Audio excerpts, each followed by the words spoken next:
Much of the discussion surrounding the Winds of Winter focuses on Westeros, the primary continent where most of the plot takes place. If Essos is discussed in any capacity, it is usually hand-waved as, yeah, something will happen, but it's not important in the grand scheme of things, let's move to Westeros. Irrespective of the fact that something major is brewing in all of Essos, with one Silver Queen at its center. But because many believe that the Silver Queen is destined to destroy everything she touches, especially King's Landing or whatever it is this week, the loose ends in Essos are usually abandoned so that she can teleport to Westeros and commit crimes that are set up to be committed by someone else.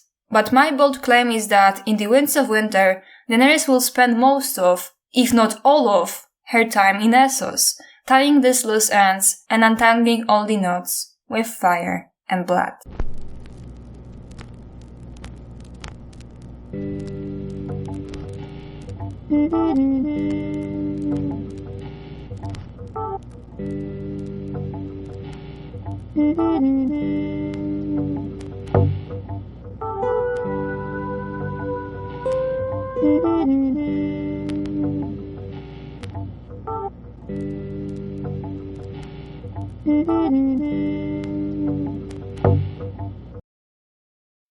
Before we start, remember that if you like my content, like, subscribe and share, so that more people can see it. Make sure to click the notification button, so that you never miss a new video. Also, you can listen to this on Spotify if you prefer. Check the link in the description. To go forward with our predictions, we must first go back, specifically a Game of Thrones, where Daenerys is still among the Dothraki. After Dany adjusts to the life in the Kalasar, Jorah tells her of a peculiar belief Dothraki have. "It's so green," she said. "Here and now," Ser Jorah agreed. "You ought to see it when it blooms. All dark red flowers, from horizon to horizon, like a sea of blood. Come the dry season, and the world turns the color of old bronze. And this is only Hranna, child. There are hundreds kinds of grass out there. Grasses as yellow as lemon and as dark as indigo. Blue grasses and orange grasses, and grasses like rainbows. Down in the shadowlands beyond Ahai, they say there are oceans of ghost grass, taller than a man on horseback, with stalks as pale as milk glass. It murders all other grass and glows in the dark with the spirits of the damned. The Dothraki claim that someday ghost grass will cover the entire world, and then all life will end. The ghost grass seems to be one of the many apocalyptic prophecies around Planetos. It is also from these histories that we learn of the Long Night, when a season of winter came that lasted a generation. A generation in which children were born, grew into adulthood, and in many cases died without ever seeing the spring. Indeed, some of the old wives' tales say that they never even beheld the light of day, so complete was the winter that fell on the world. While this last may well be no more than fancy, the fact that some cataclysm took place many thousands of years ago seems certain. Lomas Longstrider in The Wonders Made by Man recounts meeting descendants of the Rhoynar in the ruins of the festival city of Troyan, who have tales of a darkness that made the Rhine dwindle and disappear, her waters frozen as far south as the joining of the Selhoru. According to these tales, the return of the sun came only when a hero convinced Mother Rhoyne's many children, lesser gods such as the Crab King and the Old Man of the River, to put aside their bickering and join together to sing a secret song that brought back the day. It is also written that there are annals in Ahai of such a darkness, and a hero who fought against it with a red sword. His deeds are said to have been performed before the rise of Valyria, in the earliest age when Old Gis was first forming its empire. This legend has spread west from Ahai, and the followers of R'hllor claim that this hero was named Azor Ahai, and prophesies his return. In the Jade Compendium, Kolokobota recounts a curious legend from Yi-Ti, which states that the sun hid its face from the earth for a lifetime, ashamed at something none could discover, and that disaster was averted only by the deeds of a woman with a monkey's tail. When the daughter of the Opal Emperor succeeded him as the Amethyst Empress, her envious younger brother cast her down and slew her, proclaiming himself the Bloodstone Emperor, and beginning a reign of terror. He practiced dark arts, torture and necromancy, enslaved his people, took a tiger woman for his bride, feasted on human flesh, and cast down the true gods to worship a black stone that had fallen from the sky. In the annals of the Further East, it is the blood betrayal, as his usurpation is named, that ushered in the Age of Darkness, called the Long Night. Despairing of the evil that had been unleashed on earth, the Maiden Maid of Light turned her back upon the world, and the Lion of Night came forth in all his wrath to punish the wickedness of men. How long the darkness endured, no man can say, but all agree that it was only when a great warrior, known variously as Hirkon the Hero, Azor Ahai, Yntar, Neferion, and Eldrick Shadow Chaser, arose to give courage to the race of man, and lead the virtuous into battle with his blazing sword Lightbringer, that the darkness was put to rout, and light and love returned once more to the world. If the Ghost Grass prophecy is yet another iteration of the cataclysmic myths around Essos, then does that mean that the Dothraki have their own version of Azor Ahai? It so happens that yes, they most likely do. Finally the crone opened her eye and lifted her arms. "I have seen his face and heard the thunder of his hoofs," she proclaimed in a thin, wavery voice. "The thunder of his hoofs," the others chorused. "As swift as the wind he rides, and behind him his Kalasar covers the earth, men without number, with araks shining in their hands like blades of razor grass. Fierce as a storm this prince will be. His enemies will tremble before him, and their wives will weep tears of blood and rend their flesh in grief. The bells in his hair will sing his coming, and the milkmen in the stone tents will fear his name." The old woman trembled and looked at Dany, almost as if she were afraid. "The prince is riding, and he shall be the stallion who mounts the world." "The stallion who mounts the world!" the onlookers cried in echo, until the night rang to the sound of their voices. "The stallion is the Khal of Khals promised in an ancient prophecy, child. He will unite the Dothraki into a single Kalasar and ride to the ends of earth. Or so it was promised. All the people of the world will be his herd. The stallion who mounts the world is, most likely, a Dothraki version of the Azor Ahai myth.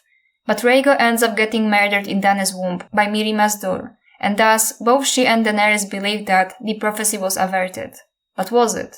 Note that the crone looks at Dany almost as if she were afraid when she makes this prediction. That is because the stallion isn't Rhaegal, it's Dany herself. Note that the stallion is promised, just like it's the prince that was promised. And similarly, Rhaegar was first believed to be the prince, just like Rhaegal. But it's actually Daenerys. "No one ever looked for a girl," he said. "It was a prince that was promised, not a princess. Rhaegar, I thought. The smoke was from the fire that devoured Summerhall on the day of his birth, the salt from the tears shed for those who died. He shared my belief when he was young, but later he became persuaded that it was his own son who fulfilled the prophecy, for a comet had been seen above King's Landing on the night Aegon was conceived, and Rhaegar was certain the bleeding star had to be a comet. What fools we were, who thought ourselves so wise. The error crept in from the translation. Dragons are neither male nor female. Barth saw the truth of that, but now one and now the other, as changeable as flame.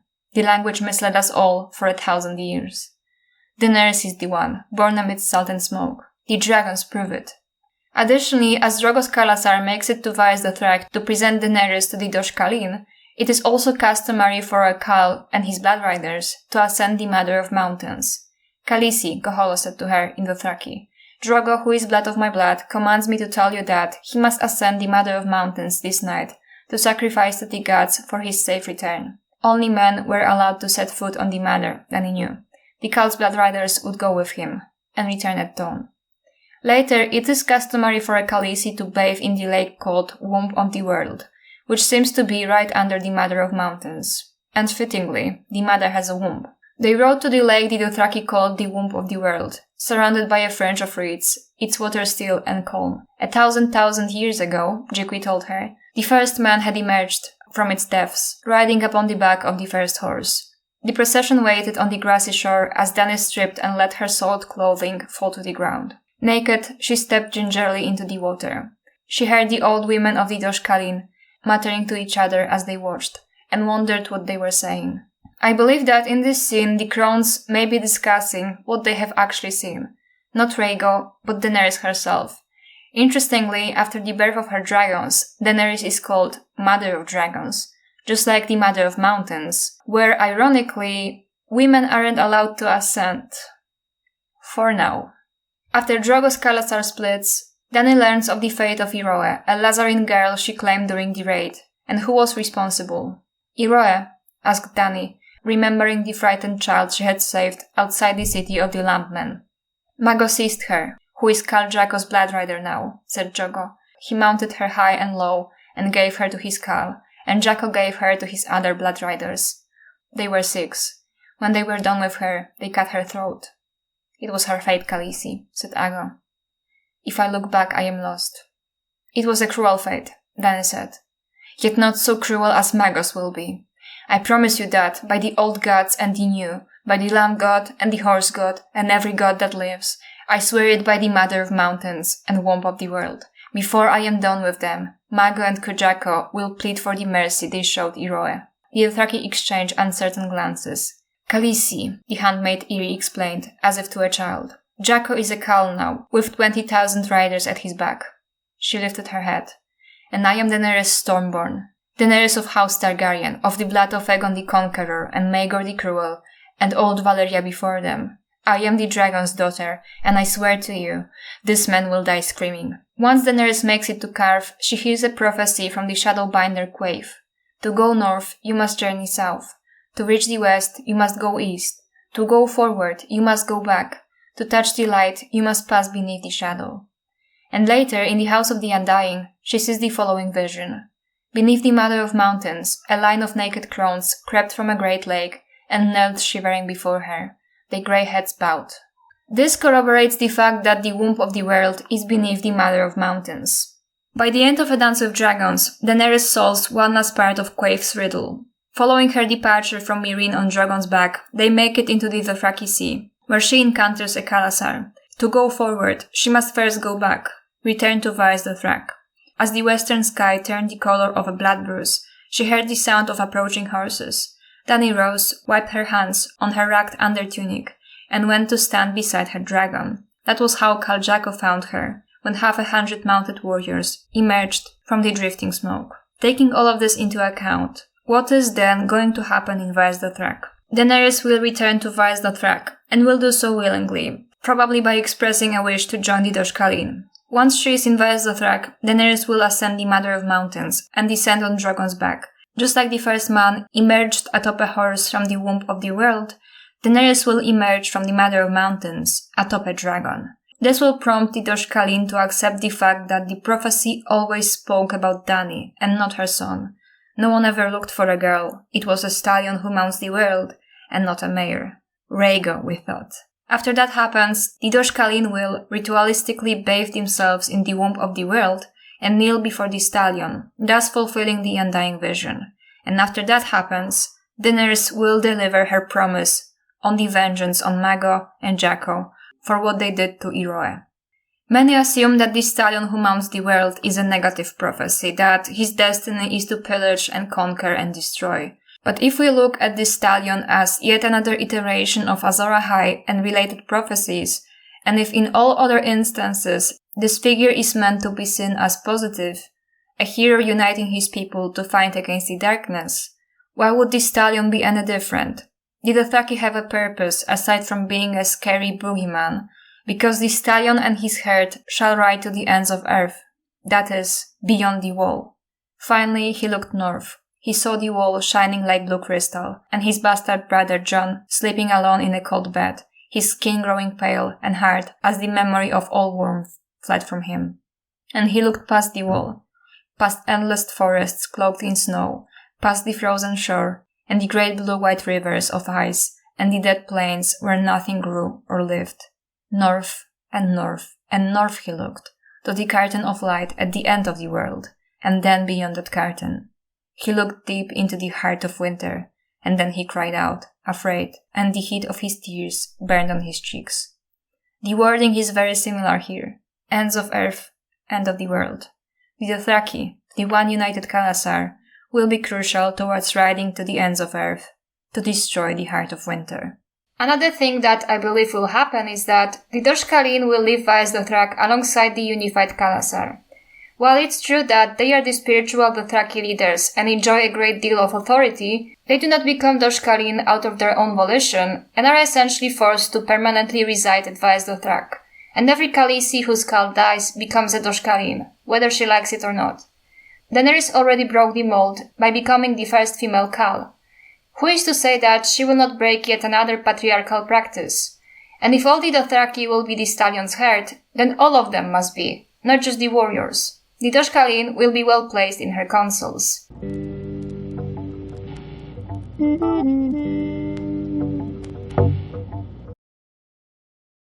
In this video, I wanted to specifically focus on Volantis and Vaes Dothrak, since predictions for these locations are the most neglected, with many people going, yeah, something is gonna happen in Vaes Dothrak, let's move to Westeros, and straight up dropping Volantis, in spite of a substantial setup for Daenerys to make a stop there. But to not talk about Slavers Bay at all would be misplaced, especially since many assume that Dany will not return there at all. First, she has to return to, at the very least, gather her armies.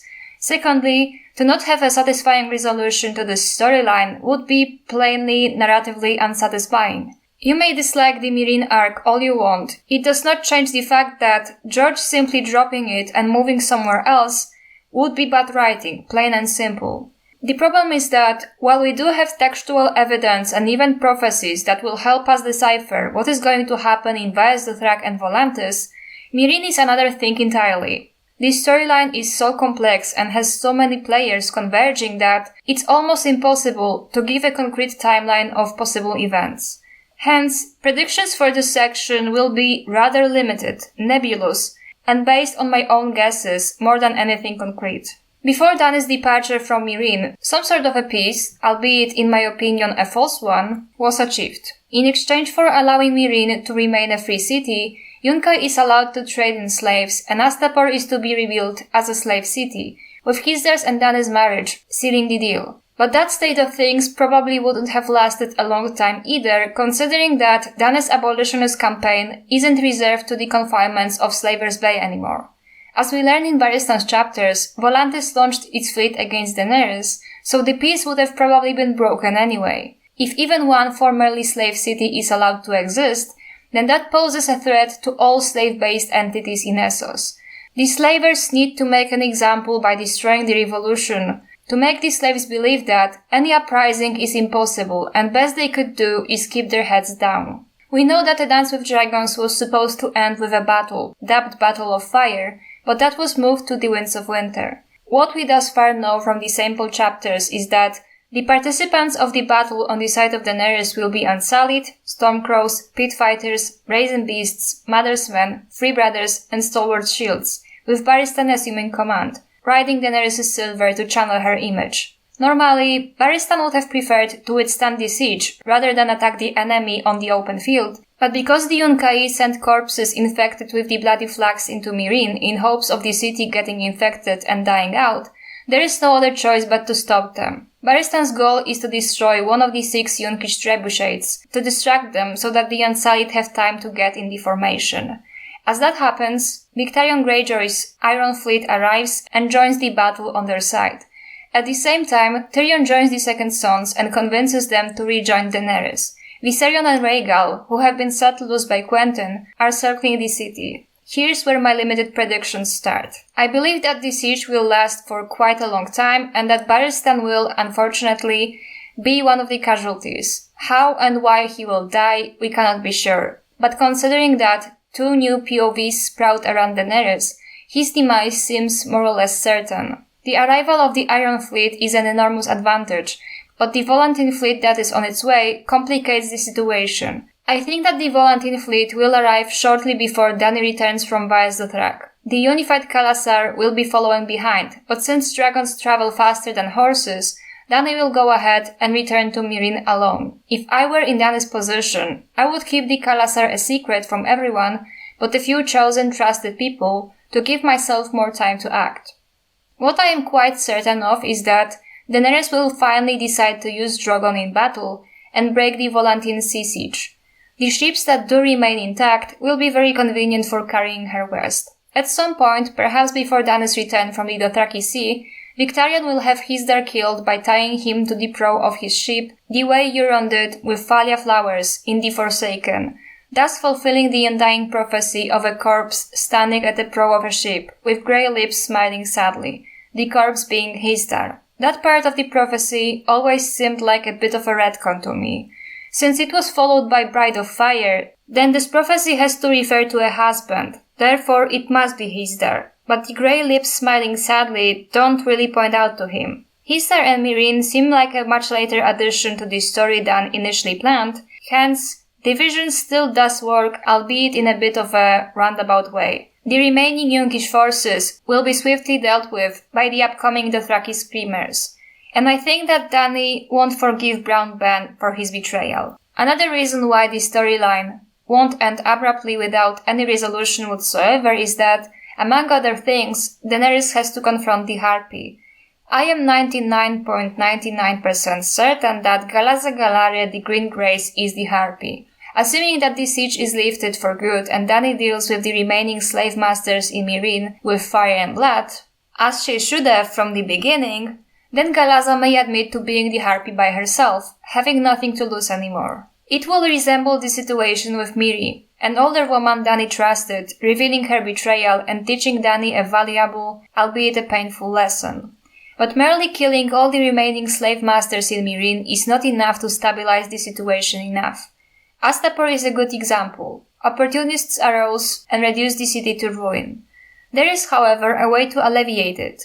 Leaving military power in the city to guard the new order is one way. As the late and great Stephen Attewell argues, this misses a crucial mistake that Dany makes when she leaves Astapor that leaves her new government vulnerable to this sort of revolution. Namely, that she takes all of the Unsullied and the trainees with her when she goes, leaving Astapor without a military. We know that this is the case from the fact that Cleon the Butcher has to enslave the highborn boys of Astapor to create new Unsullied, and that when he later marches on Yunkai in A Dance with Dragons, he does so with his new Unsullied. As I argue in the Hymn for Spring, this is a basic misunderstanding of Machiavellian principles. No government in the history of the world, however enlightened or moral, can survive without a monopoly on armed force. If Dany's council had been left with even a few hundred Unsullied to serve as a garrison force, they would not have been overthrown by a single butcher. Ultimately, the goal of the Slavers' Bay campaign is to not only end slavery, but to also empower the freedmen to gain political representation they have been denied for thousands of years. And that is possible because while Daenerys is the catalyst and almost a mythical-like figure in this campaign, the cause is already far bigger than her person. The best Dany can do is to empower the slaves to strike their chains themselves and seize their own freedom. It would be impossible for Daenerys to remain the sole guarantee of slavery not returning to Slavers' Bay or Essos more broadly, since she can't clone herself and preside over every single city like she did in Meereen. Thus, it's crucial for the freedmen to get empowered and for the military force, preferably the Unsullied, to guard the new order. And all of that has to be achieved with fire and blood, nothing else. Coming back to Victarion, will Daenerys marry him or accept his proposal? There are broadly two options. Option 1, Victarion dies in the battle before he has a chance to meet Dany. Option 2, and more likely, Victarion survives the battle, but dies later in the Winds of Winter. The reason why I think Victarion's death will happen later is because I believe that Victarion will not sound the Dragon Binder in Slavers' Bay. Dragon Binder is a horn that is supposed to bind the dragons to those who offer blood sacrifice. Victarion is probably convinced that he can bind the dragons to his will, but I think that Euron already binded the horn to his blood. And when the horn sounds, the dragon will be bound to Euron, which will result in the second Dance of the Dragons. This time as a supernatural, fantastical conflict as opposed to a succession crisis that would be a rehashed plot point from the previous book, something George admitted he avoids. The horn, according to me, may be sounded in Volantis or later. Only which dragon will be stolen? Let's look at a vision Euron has in The Forsaken. The dreams were even worse the second time. He saw the long ships of the Ironborn adrift and burning on a boiling blood-red sea. He saw his brother on the Iron Throne again, but Euron was no longer human. He seemed more squid than man, a monster fathered by a kraken of the deep, his face a mass of writhing tentacles. Beside him stood a shadow in woman's form, long and tall and terrible, her hands alive with pale white fire. Dwarfs capered for their amusement, male and female, naked and misshapen, locked in carnal embrace, biting and tearing at each other as Euron and his mate laughed and laughed and laughed. Some speculate that a woman next to Euron is Daenerys or possibly Cersei, but I think it's Viserion. The reason why he is shown as a woman is that dragons are believed to be able to change sex, and Viserion was seen nesting in the pyramids as if she was about to lay a clutch of eggs. Viserion's flame is pale, just like the woman's hands are pale white fire. Who are the dwarves who caper for their amusement? Probably the people Euron will hurt in whatever he wants to do with his stolen dragon. And that is another can of worms entirely. To sum it up, Daenerys must return to Slaver's Bay and resolve this storyline. There is no other way around it, and to argue that she will leave and not look back is absurd, both as something out of character for her and from the narrative standpoint.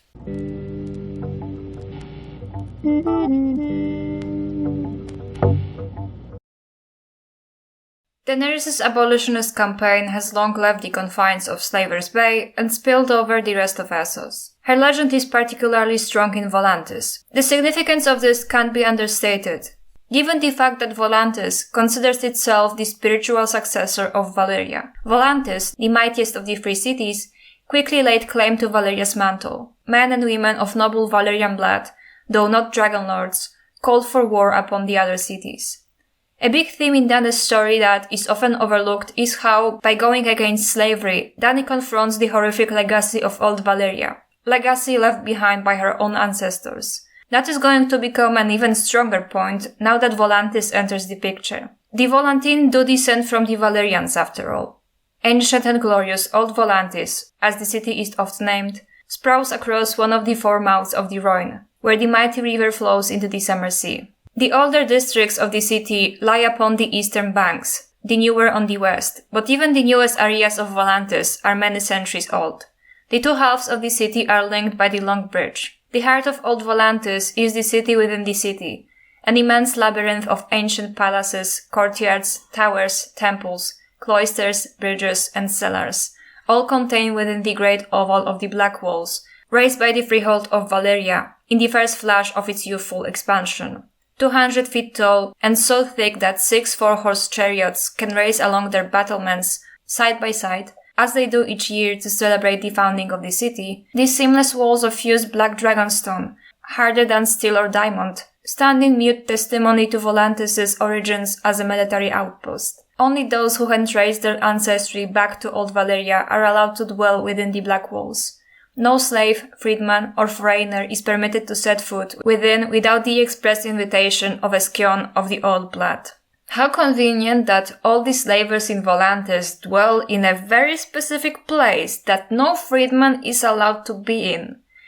All you gotta do is light the fire in this specific place for all the leaders of Volantis to go toast. Volantis is also a hot spot for the Red God, as many slaves find solace in his religion, and the head priest of R'hllor in Volantis, Benero, who is essentially the R'hllorese pope, proclaims Daenerys as not only the liberator of slaves, but also as Azor Ahai. He even links her fight against the upcoming Long Night to her fight against slavery. Tyrion crossed his arms and looked behind him, studying the faces of the men and women who had stopped to listen. Everywhere he turned, he saw tattoos.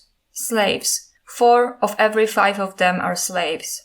The priest is calling on the Volantenes to go to war, the Half-Maester told him, but on the side of right, as soldiers of the Lord of Light, R'hllor who made the sun and stars and fights eternally against the darkness.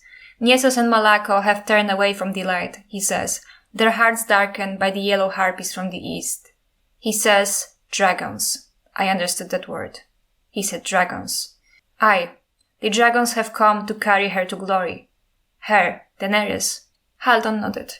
Benero has sent forth the word from Volantis. Her coming is the fulfillment of an ancient prophecy. From smoke and salt was she born to make the world anew.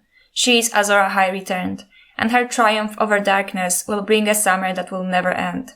Death itself will bend its knee, and all those who die fighting in her cause shall be reborn. Do I have to be reborn in the same body? Asked Tyrion. The crowd was getting thicker. He could feel them pressing in around them. Who is Benero? Haldon raised an eyebrow. High priest of the Red Temple in Volantis, flame of truth, light of wisdom, first servant of the Lord of Light, slave of R'hllor. Though Daenerys is yet unaware of the proclamations made by Benero, one of the Red Priests, Mokoro, who is Benero's right-hand man, is on his way to introduce Dany to the religion, as is Marwyn the Mage, something of an anti-establishment maester who knows of the prince that was promised prophecy. Thus, after 5 books, Daenerys will finally learn that she fulfilled the prophecy before she even knew about it, and realize where Quaithe has been urging her to go this entire time. The "remember who you are, Daenerys, the dragons know, do you?" is most often interpreted as Daenerys is meant solely for distraction and war, but I always interpreted it as Daenerys was always meant to fight something bigger than her, the existential threat to all humanity. Coming back to Volantis, the Triarchs themselves already launched their fleet against Meereen and have been beating the drums of war for a while, because if Dany's campaign in Slaver's Bay is successful, that threatens all slavery-based entities in Essos, with Volantis in particular, since they consider themselves Valeria's spiritual successors. The city thirsts for war. Why, wondered Tyrion. Meereen is long leagues across the sea. How has the sweet child queen offended old Volantis? Sweet, Cavo laughed. If even half the stories coming back from Slaver's Bay are true, this child is a monster. They say that she is bloodthirsty, that those who speak against her are impaled on spikes to die lingering deaths. They say she is a sorceress who feeds her dragons on the flesh of newborn babes, an oath-breaker who mocks the gods, breaks truces, threatens envoys, and turns on those who have served her loyally. They say her lust cannot be sated, that she mates with men, women, eunuchs, even dogs and children, and woe betide the lover who fails to satisfy her. She gives her body to men to take their souls in thrall. Oh, good, thought Tyrion. If she gives her body to me, she is welcome to my soul, small and stunted though it is. They say, said Haldon. By day, you mean the slavers, the exiles she drove from Astapor and Meereen. Mere calumnies. The best calumnies are spiced with truth, suggested Cabo. But the girl's true sin cannot be denied. This arrogant child has taken it upon herself to smash the slave trade, but that traffic was never confined to Slaver's Bay. It was part of the sea of trade that spanned the world, and the Dragon Queen has clouded the water. Behind the black wall, lords of ancient blood sleep poorly, listening as their kitchen slaves sharpen their long knives. Slaves grow our food, clean our streets, teach our young. They guard our walls, row our galleys, fight our battles. And now when they look east, they see this young queen shining from afar, this breaker of chains. The old blood cannot suffer that. Poor men hate her too. Even the vilest beggar stands higher than a slave. This dragon queen would rob him of that consolation. Tyrion advanced his spearmen. Cavo replied with his light horse. Tyrion moved his crossbowmen up a square and said, The Red Priest outside seems to think Volantis should fight for this Silver Queen, not against her. The Red Priest would be wise to hold their tongues, said Cavo Nogaris. Already there has been fighting between their followers and those who worship other gods. Benero's rantings will only serve to bring a savage wrath down upon his head. What rantings? The dwarf asked, toying with his rabble. The Volantin waved a hand. In Volantis, thousands of slaves and freedmen crowd the temple plaza every night to hear Benero shriek of bleeding stars and a sword of fire that will cleanse the world. He has been preaching that Volantis will surely burn if the Triarchs take up arms against the Silver Queen. The priest was pointing at the black wall behind the temple, gesturing up at its parapets, where a handful of armored guardsmen stood gazing down. What is he saying? Tyrion asked the knight. That Daenerys stands in peril, the dark eye has fallen upon her, and the minions of night are plotting her destruction, praying to their false gods in temples of deceit, conspiring at betrayal with godless outlanders. In Volantis, Tyrion meets a peculiar figure of the widow of the waterfront, a former slave who was freed by her owner and then married him. The widow of the waterfront seems to be a member, and perhaps even one of the leaders, of the resistance forming in Volantis. 2 days from now, the Kok Sealesori Koran will set sail for Carve by way of New Gis, carrying tin and iron, bales of wool and rays, 50 Mirish carpets, a corpse prickled in brine, 20 jars of dragon peppers, and a red priest. Be on her when she sails. We will, said Tyrion. And thank you. Ser Jorah frowned. Carve is not our destination. She will never reach Carve. Benero has seen it in his fires. The crone smiled a Volpatine smile. As you say, Tyrion grinned. If I were Volantin and free and had the blood, you would have my vote for a Triarch, my lady. I am no lady, the widow replied. Just Vogara's whore. You want to be gone from here before the tigers come. Should you reach your queen, give her a message from the slaves of old Volantis." She touched the faded scar upon her wrinkled cheek, where her tears had been cut away. "Tell her we are waiting. Tell her to come soon." The widow, albeit a freed woman, still identifies with the slaves. She asked Jorah and Tyrion to give Dany a message that they are waiting. All of that seems a bit too major for Dany to just turn the other way and go to Westeros. It would be the same as her just shrugging off Slaver's Bay and going west. All set up and no payoff. And the line about Tyrion saying he would vote for the widow to be a triarch seems to point out that, following Dany's campaign in Volantis, the widow might become one of the leaders of the city. Let us for a second return to the last chapter Daenerys has in A Dance with Dragons. The conclusion most people reach after reading it is that Dany now embraced fire and blood, and that it means dire consequences for Westeros. I never saw it that way myself due to my obvious extremist bias that clouds my judgment. To me, it's Dany's realization that a system like slavery cannot be compromised with. A sentiment visible in George R.R. Martin's work years before he wrote A Song of Ice and Fire. You know I never held much with slavery. You can't just go using another kind of people like they wasn't people at all. Know what I mean? Got to end sooner or later. Better if it ends peaceful. But it's got to end. Even if it has to be with fire and blood, you see? Maybe that's what them abolitionists been saying all along. You try to be reasonable, that's only right. But if it don't work, you got to be ready. Some things is just wrong. They got to be ended. What will happen then? Daenerys will go to Volantis. I have no doubt about that. This will be the third and final step for her in the Winds of Winter. The city within the city in Volantis goes kaboom, and rightfully so, and I will cheer, though I suspect it will be considered yet another sign that Dany will burn something in Westeros, and as yet another Mad Queen foreshadowing moment. And here I reach my most controversial prediction of them all. Daenerys will not reach Westeros in the Winds of Winter. I think that Dany's last chapter in the book will be her crossing the Narrow Sea. So everyone knows at this point that I deride the show Game of Thrones and consider making predictions based on it to be lazy and dishonest. There is one tiny exception to this, one that is so minuscule that I believe it to be different than molding entire predicted storylines around the show. The last episode of Season 6 depicts Daenerys sailing west with her armies and dragons. The title of the episode? The Winds of Winter. The title of the track accompanying this scene? Also The Winds of Winter. Now, that is rather specific. For the record, I'm pretty sure that the showrunners did intend to make Dany go to Volantis in the show as well, but abandoned this idea at some point. It was customary for the show to release history and lore featurettes for every season, and in Season 5, they included one explaining the origins of Volantis, which ends in this interesting line. But one must wonder how much longer such freedoms will endure, when across Essos, one hears the sound of chains breaking, of slaves rising, of dragons roaring.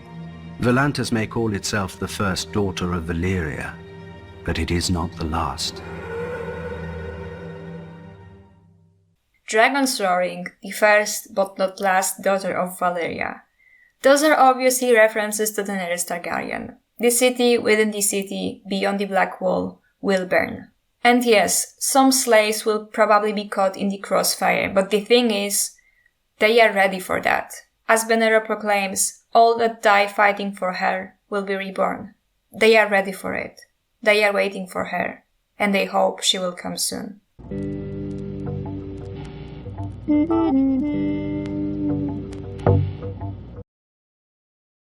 My boldest prediction for the Winds of Winter is that Daenerys will not step foot in Westeros in that book, and, even more controversially, she certainly won't teleport there to commit the crimes that are set up and foreshadowed to be done by other characters. Sorry guys, but Dany won't burn King's Landing, Water Gardens, Sunspear, Winterfell, or whatever is now en vogue. She will burn the city within the Black Wall in Volantis, because her Game of Thrones is and has always been in Essos, where she is destroying slavery with fire and blood. Thanks for watching. Remember that if you like my content, like, subscribe and share, so that more people can see it. Make sure to click the notification button so that you never miss a new video. And remember, Phoenix rises from the ashes, and ashes always stand on top.